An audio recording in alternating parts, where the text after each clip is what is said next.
We now continue our narration of the Kybalion by 3 initiates. This will be Chapter 2, the 7 Hermetic Principles. In the prior video, we ended with the conclusion of Chapter 1, saying, so that according to the teachings, the passage of this book to those who are ready for the instruction will attract the attention of such as are prepared to receive the teaching. Excuse me. And likewise, when the pupil is ready to receive the truth, then will this little book come to him or her. Such is the law. The Hermetic principle of cause and effect in its aspect of the law of attraction will bring lips and ear together, pupil and book in company. So mote it be. Chapter 2, the 7 Hermetic Principles.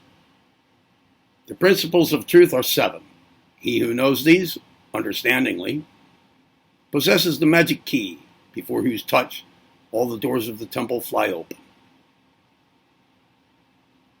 The Kybalion.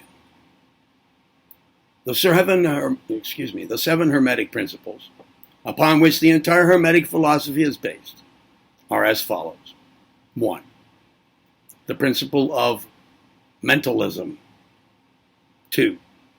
The principle of correspondence. 3. The principle of vibration. 4. The principle of polarity. 5. The principle of rhythm. 6. The principle of cause and effect. And 7. The principle of gender. These 7 principles will be discussed and explained as we proceed with these lessons. A short explanation of each, however, may as well be given at this point. Number 1, the principle of mentalism. The all is mind. The universe is mental. The Kybalion. This principle embodies the truth that all is mind.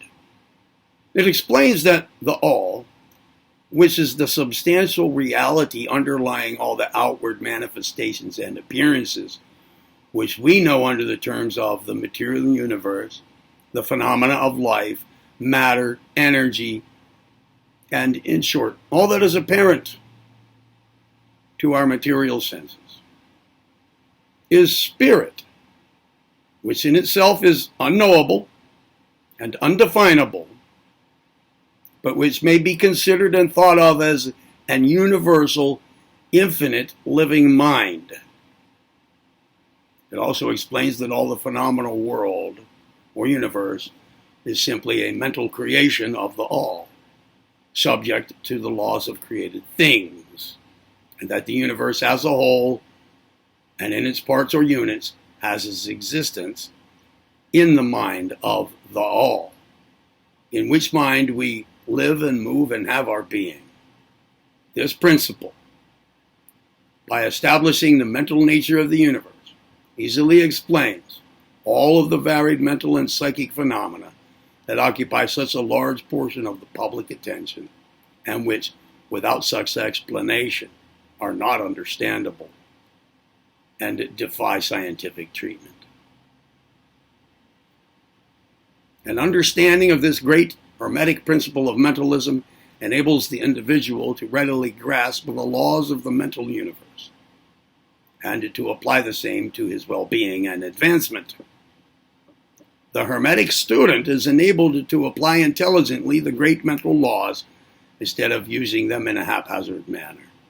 With the master key in his possession, the student may unlock the many doors of the mental and psychic temple of knowledge and enter the same freely and intelligently. This principle explains the true nature of energy, power, and matter, and why and how all those are subordinate to the mastery of mind.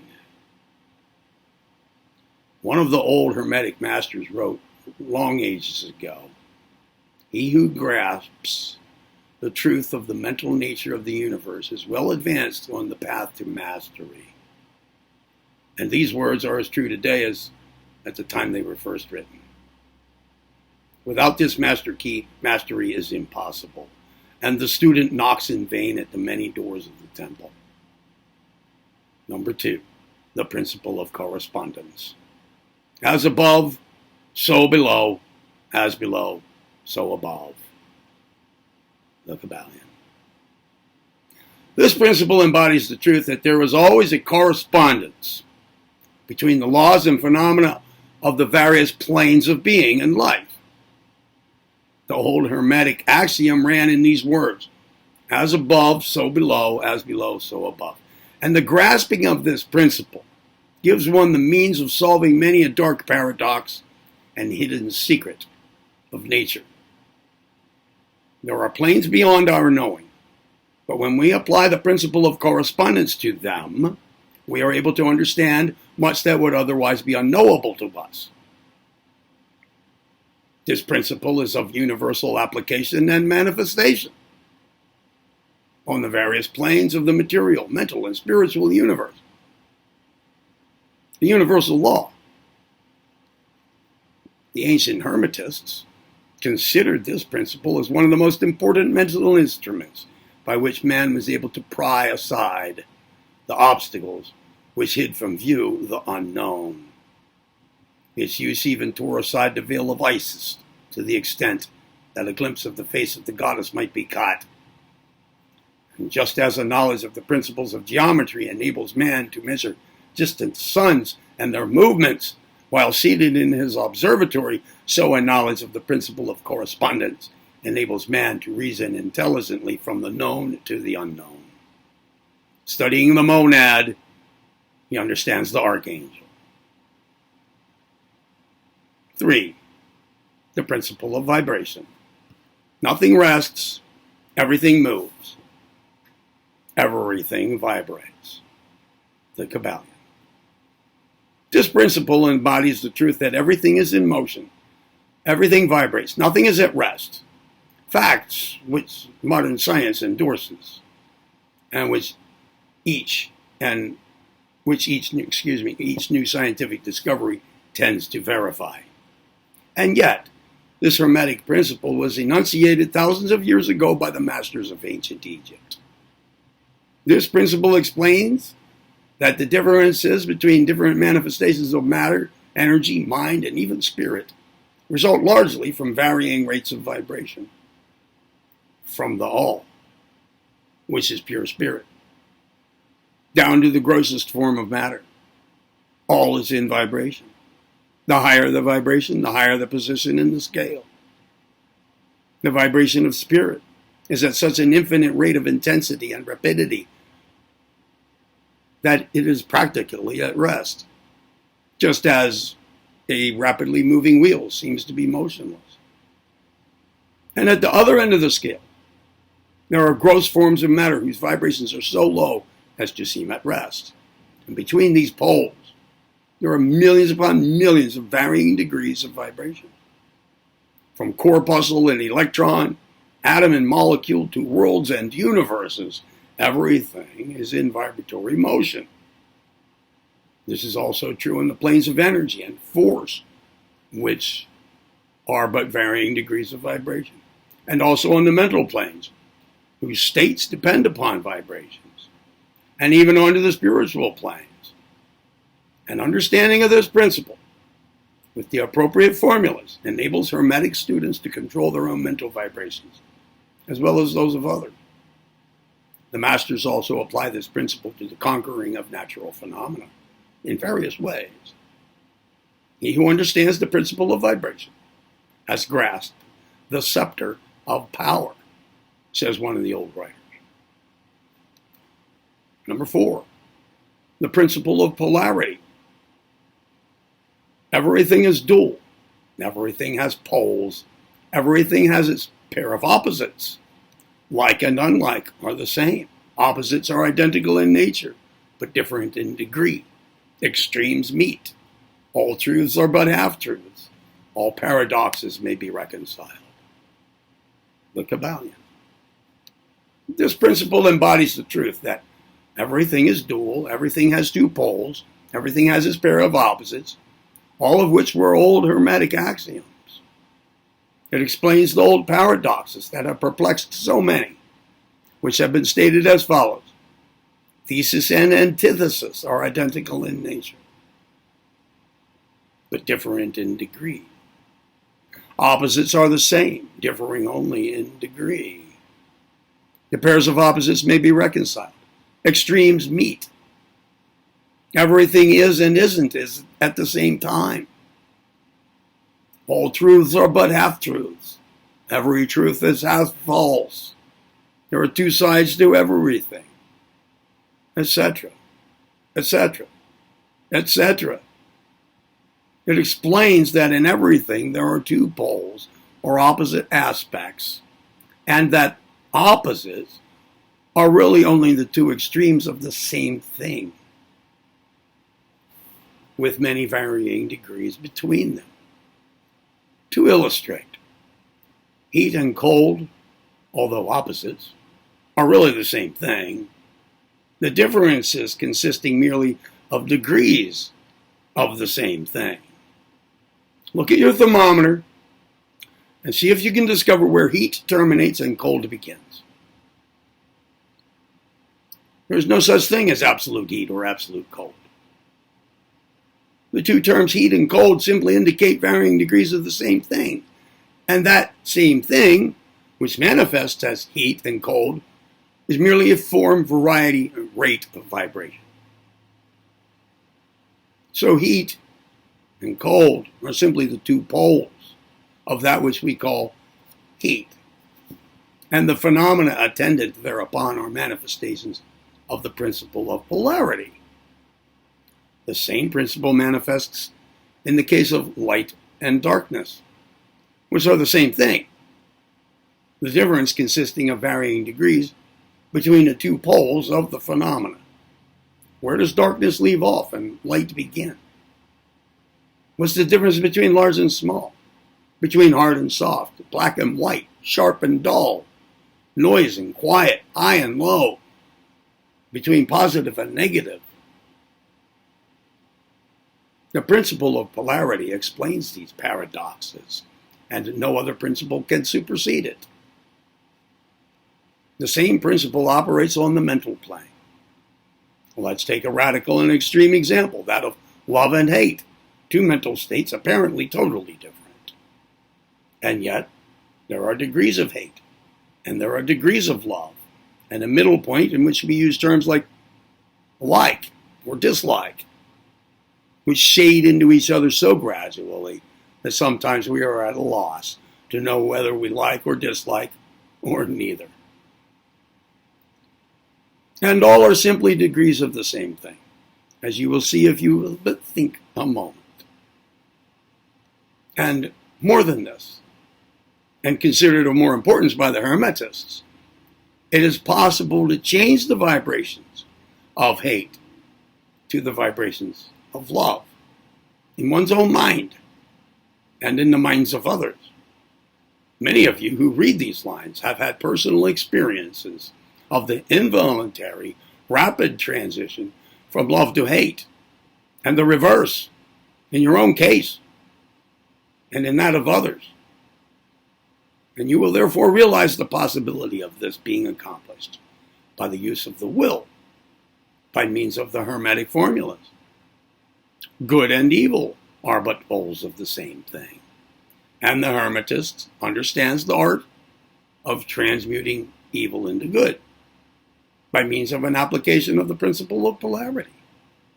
In short, the art of polarization becomes a phase of mental alchemy, known and practiced by the ancient and modern Hermetic masters.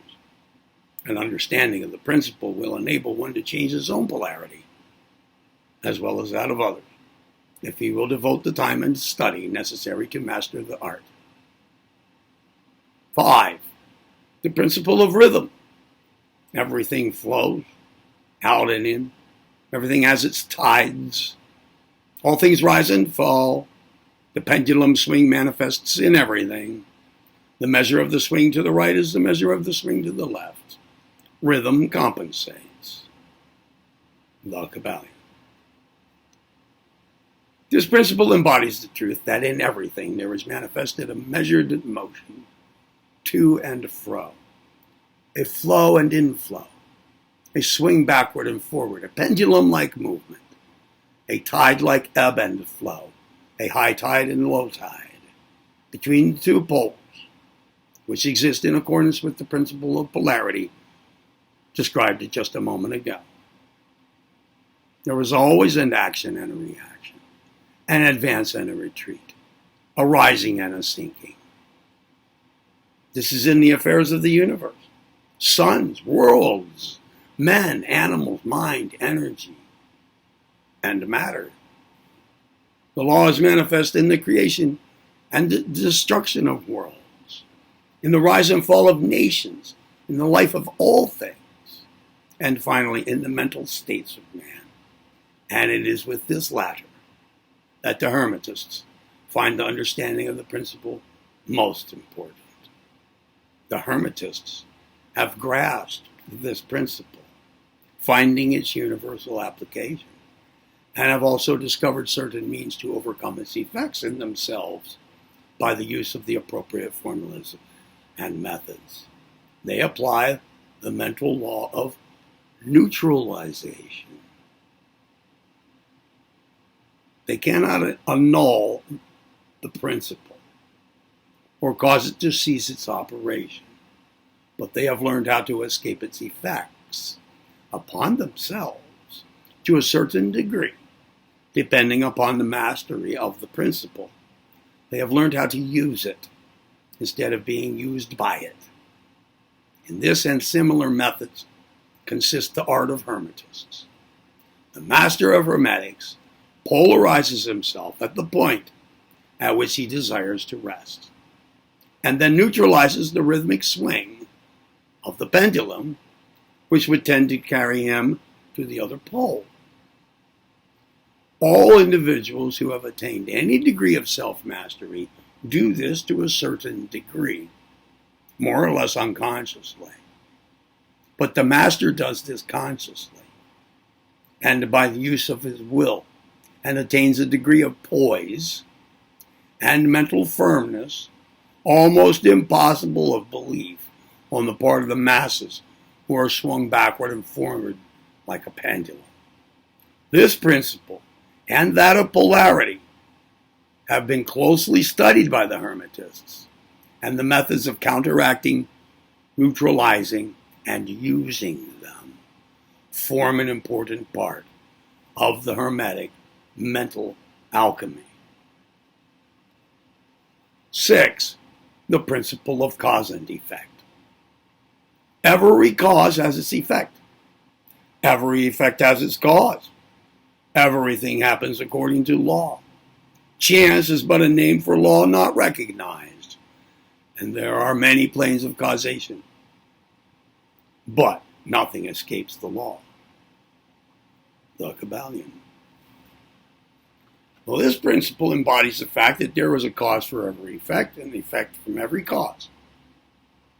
It explains that everything happens according to law, that nothing ever merely happens, and that there is no such thing as chance, that while there are various planes of cause and effect, the higher dominating the lower planes, still nothing ever entirely escapes the law. The Hermetists understand the art and methods of rising above the ordinary plane of cause and effect to a certain degree, and by mentally rising to a higher plane, they become causers instead of effects. The masses of people are carried along, obedient to environment, the wills and desires of others stronger than themselves, heredity, suggestion, and other outward causes moving them about like pawns on the chessboard of life. But the masters, rising to the plane above, dominate their moods, characters, qualities, and powers, as well as the environment surrounding them, and become movers instead of pawns. They help to play the game of life instead of being played and moved about by other wills and environment. They use the principle instead of being its tools. The masters obey the causation of the higher planes, but they help to rule on their own plane. In this statement, there is condensed a wealth of Hermetic knowledge. Let him read who can. 7. The principle of gender. Gender is in everything. Everything has its masculine and feminine principles. Gender manifests on all planes. The Kybalion. This principle embodies the truth that there is gender manifested in everything. The masculine and feminine principles ever at work. This is true, not only of the physical plane, but of the mental and even the spiritual planes. On the physical plane, the principle manifests as sex. On the higher planes, it takes higher forms. But the principle is ever the same. No creation, physical, mental, or spiritual, is possible without this principle. An understanding of its laws will throw light on many a subject that has perplexed the minds of men. The principle of gender works ever in the direction of generation, regeneration, and creation. Everything and every person contains the two elements or principles, or this great principle, within it, him or her. Every male thing has its female element also. Every female contains also the male principle. If you would understand the philosophy of mental and spiritual creation, generation, and regeneration, you must understand and study this Hermetic principle. It contains the solution of many mysteries of life. We caution you that this principle has no reference to the many base, pernicious, and degrading lustful theories, teachings, and practices which are taught under fanciful titles and which are a prostitution of the great natural principle of gender. Such base revivals of the ancient infamous forms of phallicism tended to ruin mind, body, and soul. And the Hermetic philosophy has ever sounded the warning note against these degrading teachings, which tend toward lust, licentiousness, and the perversion of nature's principles. If you seek such teachings, you must go elsewhere for them. Hermeticism contains nothing for you along these lines. To the pure, all things are pure. To the base, all things are base. Chapter 3 will be mental transmutation. It begins like this.